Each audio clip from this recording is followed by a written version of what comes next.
Hello दोस्तों, मैं doctor वकील खान। आज की इस वीडियो में आपको दिखाने जा रहा हूं कि हम जो पानी पीते हैं वो यूरिन यानी पेशाब में कैसे बदल जाता है। यानी हम जो पानी अंदर लेके आते हैं उसका डाइजेशन कैसे होता है। तो जैसे आपको ये बॉडी दिख रही है, इसके ऊपर पार्ट बाई पार्ट दिखाऊंगा कि कैसे क्या होता है ना। तो जैसे आपको सबसे पहले मालूम है हम पानी मुँह से पीते हैं, अब वो मुँह से जाएगा गले में, है ना। गले से फिर जाता है ईसोफेगस यानी फूड पाइप से होता हुआ नीचे या हार्ट वगैरह के पीछे से होता हुआ इधर स्टमक में आ जाता है। जैसे ऊपर ये लंग्स दिख रहे हैं, बीच में हार्ट दिख रहा है, इनको हटा देता हूँ जिससे कि आपको अंदर के अच्छा दिखेगा, है ना। तो जैसे लेफ्ट राइट ये दोनों लंग्स हटा दिए मैंने, बीच में से मैं हार्ट को हटाता हूँ। जैसे ही हार्ट हटाऊंगा आपको इसके पीछे ईसोफेगस दिखेगा, ये दिख रहा है। इसको बोलते हैं फूड पाइप, यानी गले से पानी इसमें होते हुए नीचे इस स्टमक में आता है। ये लिवर है, इस लिवर को भी हटा देता हूँ जिससे आपको दिखेगा, है ना। जैसे आपको ये दिख रहा है स्टमक हमारा, यानी ये अमाशय बोलते हैं। जितना भी पानी पीते हैं वो इसी में आके स्टोर हो जाता है, ठीक है। को अंदर से खोल के दिखाता हूँ। जैसे आपको म्यूकस मेम्ब्रेन दिख रही है, इसी के अंदर कभी कभी गैस्ट्रिक अल्सर वगैरह बनते हैं, ठीक है। अब पानी स्टमक से पहुंच गया, अब देन छोटी आंत में, इसको स्मॉल इंटेस्टाइन का यानी ड्यूडेनम, जेजुनम, इलियम यानी छोटी आंत के पार्ट होते हैं। यानी छोटी आंत में थोड़ा बहुत यानी कि एब्जॉर्प्शन होता है थोड़ा बहुत, है ना। अब वो पानी पहुंचा छोटी आंत, अब इसके बाद में पानी पहुंचेगा ये बड़ी आंत में, यानी यहाँ से निकल के, यानी इस वाले पोर्शन में से निकल के और ये वाले पोर्शन में बड़ी आंत में आ जाता है। इसको बोलते हैं सीकम, है ना। सीकम के बाद में ascending colon, transverse colon, descending colon, sigmoid colon से रेक्टम की तरफ जाता है। यानी ये बड़ी आंत के पार्ट हैं सारे। बड़ी आंत में से पानी क्या होगा, रीएब्जॉर्प्शन होता है, यानी कि पानी निकल के खून में आ जाता है। यानी खून में कैसा है, ये जो नस दिख रही है मेसेंट्रिक वेन बोलते हैं, नसें खून की, इनके अंदर वो पानी पूरा एब्जॉर्प्शन हो जाएगा। बड़ी आंत में से खून के अंदर पानी मिक्स हो गया एक तरह से, है ना। अब पानी आ गया खून के अंदर, ये नसों के अंदर। अब ये चारों साइड में नस होती हैं, पूरी बड़ी आंत में नस जुड़ी होती हैं। तो अब ये चारों साइड की नस मिलके एक मेन वेन बनेंगी जिनको बोलते हैं पोर्टल वेन, यानी बड़ी नस बन जाती है एक तरह की। ये है पोर्टल वेन, है ना। यानी चारों साइड से नस मिली छोटी छोटी, एक बड़ी वेन बनेगी। अब पोर्टल वेन जो है यानी खून की नस वो जाएगी लिवर में। यानी जो लिवर है इसके ऊपर ये दिख रहा है, लिवर के नीचे ये यहाँ के जुड़ जाती है लिवर में, ये लिवर है ना।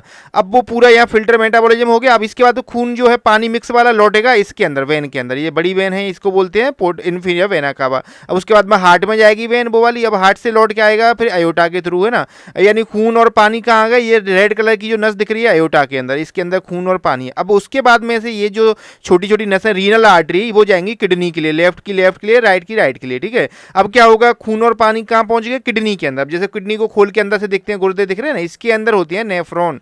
अब वो नेफ्रॉन क्या करते हैं, खून में से पानी को छान देते हैं, यानी फिल्टर कर देते हैं। यानी खून आया, अब उसमें से पानी निकल के यूरिन बन गया, पेशाब बन गया, बाकी का बचा हुआ खून लौट के जाएगा यानी वेन के अंदर द्वारा, है ना। यानी खून आया, फिल्टर हो गया, बचा हुआ खून लौट गया रीनल वेन में, यानी कि ये ब्लू कलर की वेन दिख रही है, इसके अंदर खून लौट के आएगा। जो बाकी यूरिन बना यानी जो पेशाब बनेगा वो यूरेटर के थ्रू, ये जो नीचे दिख रहा है उसके थ्रू जाएगा नीचे यूरिनरी ब्लैडर में। यानी ये दिख रहा है यूरिनरी ब्लैडर, सॉरी यूरेटर। कभी कभी स्टोन बनता है ना, सुना होगा, यूरेटर के अंदर अटक गया तो ये पेशाब की नली होती है, इसके अंदर अटक जाता है। अब ये जो यूरिन बन गया, अब वो निकल के गया इसके ब्लैडर के अंदर, इसको बोलते हैं यूरिनरी ब्लैडर, यानी पेशाब की थैली। यहाँ से लेके नीचे जाएगा दोनों किडनी का, लेफ्ट की लेफ्ट से, राइट की राइट से। ये वाला राइट की लेफ्ट किडनी का दिख रहा है ना। अब कहाँ पहुँच गया यूरिन हमारा, यूरिनरी ब्लैडर में। अब मान लो इस ब्लैडर को भी निकाल के बाहर दिखाता हूँ मैं आपको। अब यूरिन यानी पेशाब आ गया ब्लैडर के अंदर, जैसे आपको ये दिख रहा है साइड से दिख रहा है, इसके अंदर आएगा, है ना।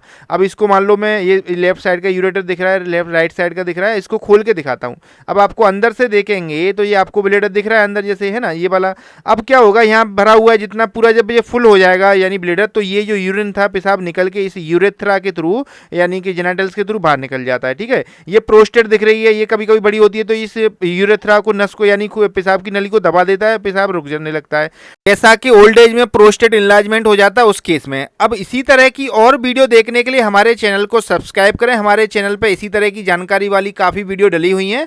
और अगर वीडियो अच्छी लगी है तो लाइक करें। अगर आपको कोई प्रॉब्लम है तो कमेंट करके जरूर बताएं, हो सकता है मैं आपसे कॉल पर बात करूं, ठीक है। वीडियो को लाइक करें, शेयर करें।